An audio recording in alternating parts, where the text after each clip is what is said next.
গরু কত হলে ছাড়বেন? গরু ভাই তো ছাড়বার চাই আমি, আল্লাহ চাইলে লাখ টাকা ভাই ছেড়ে দেবো গরু।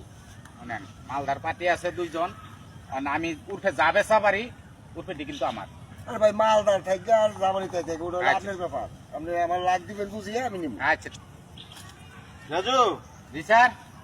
তুমি যেভাবে বলছিলা গরু তো সেভাবে আছে, আমার পছন্দ হয়েছে। অনেক কেমনি কি এই দাঁড়াও, তুমি যে আমার আইতে কইলা গরু তো আমার পছন্দ হয়েছে। অন স্যার, হ্যাঁ তো গরু তো হ্যারো পছন্দ হয়েছে, কারণ হ্যাঁ তো নিবার জায়গা। এনিবার চাই গরু আমার পছন্দ, আমি নেবো গরু। অন স্যার, হ্যাঁ 1.5 লাখ আরে টাকা দাম। রাখেন, 1.5 লাখ বলছে, আমি 1,70,000 টাকা দেবো গরু। আমি 1,60,000 টাকা দেবো তোমার গরু। 1,60,000। না স্যার, 1,70,000 দিব। আমি তাহলে 80,000 টাকা দেবো, যাও। 80,000 টাকা দেবো, আমি আরো 5,000 টাকা বেশি দেবো, 1,85,000 টাকা দেবো গরুর দাম। গরু আমি নেবো। তোমার গরুর দাম 2 লাখ, আমি নেবো। আচ্ছা শোনেন, আপনার যে 2 লাখ বলছে, আমি 2,10,000 দেবো, ঠিক আছে? এই শুনেন, কথা শুনেন।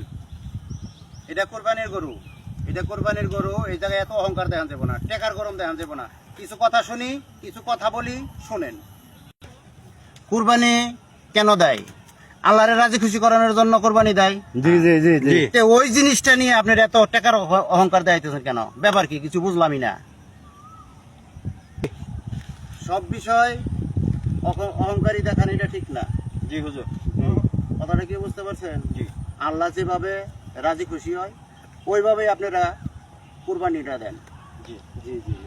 আমাদের এই বিষয়ে অহংকার করাটা আমাদের ঠিক না।